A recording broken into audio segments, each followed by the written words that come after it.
Hello, this is The Clvrngs by Anthony Trollope, chapters 41 to 45. This is following the Clvrngs, Harry Clavering, who fell in love with Julia Brabazon, but she jilted her, went off with a with a wealthy, dissipated husband.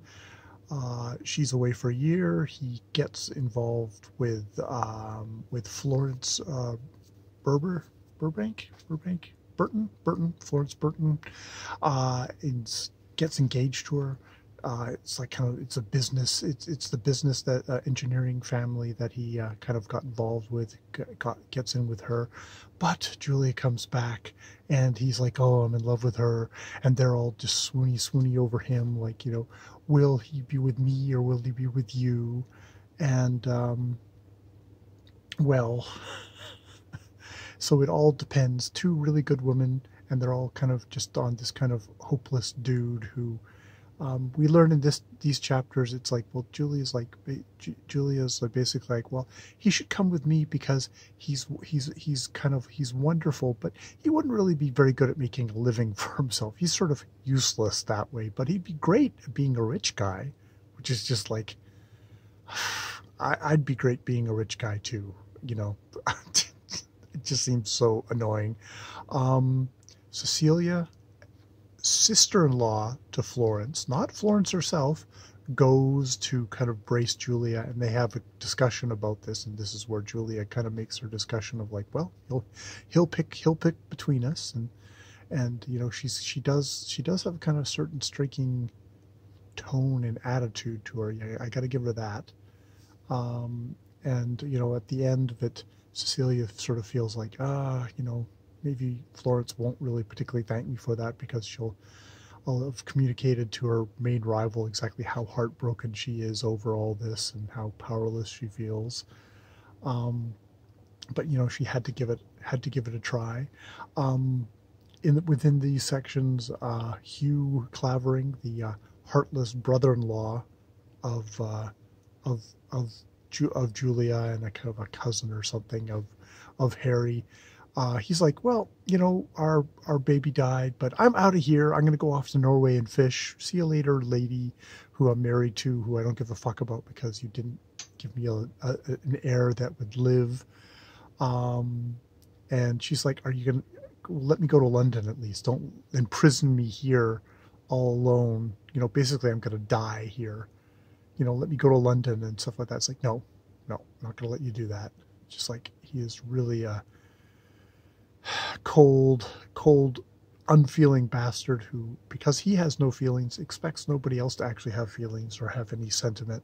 And it's just like, this is a business transaction and you failed to put up your end of the deal. It's like really gross. They're going off to Norway, and they're getting a boat, which is a small boat, and it has some guy running it who seems to be a bit of an idiot. Archie is good at sailing, but there's just a lot of stuff that's all pointing to the fact that all hands will probably go down without a thing, and then poor useless goddamn Harry Clavering will inherit all the money and live happily ever after. Well, I just it's interesting how we're not putting Florence in this story at all. I do wonder if we're trying to engineer things so, like, oh, well, Florence will be okay in the end, and Trollope will write her up with some happy ending with some guy. It's like, no, maybe Harry in his super thoughtlessness will go off and be super selfish with Julia, and I don't know. I don't know how they'll let this story go. I mean, will they there's a part of it that's like, we're really writing Julia as the heartless one who jilted a man for money. It's like, well, isn't that the sensible thing to do in this society, or thoughtful, like all the fucking romance novel shit that people do? Yeah, it was an approved marriage until suddenly it wasn't approved marriage anymore.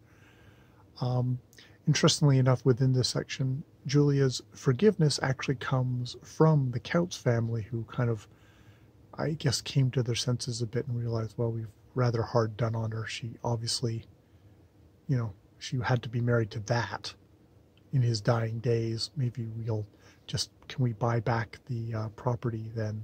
You know, you're not going to live there. Can we buy it back? They, of course, go through Hugh, who kind of braces Julia about it, and his usual asshole self to it. And she's like, no, I'm going to keep it. So I don't know if that will actually stay. We'll see.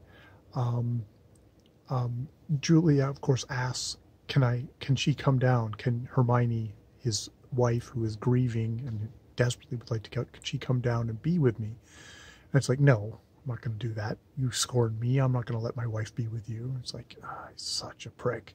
Such a prick. Within these sections, we also get Sophie Gordeloup, the sister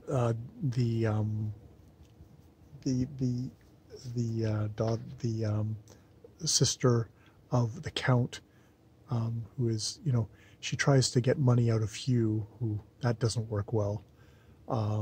He does get her out. He's the one, who doesn't have least amount of feelings, can get her out. Just as they're going to Norway, he sounds like if he hadn't been going to Norway, he probably would have called the cops on her. Because, he doesn't give a fuck. In that case there, I actually appreciate him. She does, it's interesting that, because Doodles and Archie with his friend Doodles, Archie Clvrngs, does stumble in upon the scene, and there's this whole thing of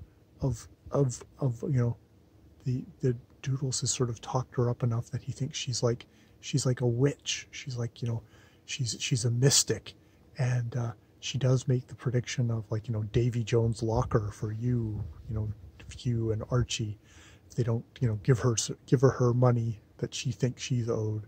And it's like, oh, and Doodles thinks like, oh, this is like, she is quite the woman. Oh my. It's like, he's sort of like, oh, she's got a lot of energy. She's kind of like, oh, wow, mysterious, which is just like so comedic. Yeah, so that was a bit of a ramble there, but I think that covers everything for that. You can see how we're setting up for the end. It's going to be interesting. I really have no sympathy for Harry whatsoever. He really is a useless twit at this point, but he's a young guy, and I've seen Trollope kind of do a lot with less of characters. He doesn't have a whole novel like Phineas Redo to redo Phineas, but I guess we'll see. I mean, Florence, they're just not putting any time into. Julia has a certain kind of like a oomph to her, though even her, I have less respect for her just because of who she's like. Oh, I love Harry, who hasn't really shown much. I mean, I guess Harry has been sick within these passages. Basically, he crawls up into bed and is like, I don't want to make a decision. It's like, oh, you little man-child, you. Grab some balls. I mean, I know it would be tough. It would be very, very tough. It's like the woman you love comes back and is available, but you're engaged to another woman who you sort of, I feel like you settled for. Even if she's like a perfect paragon, I feel like you just settled for. Maybe they Trollope made her such a paragon just to make it that much harder for his hero, as we use that word. Protagonist. All right, I will leave it there.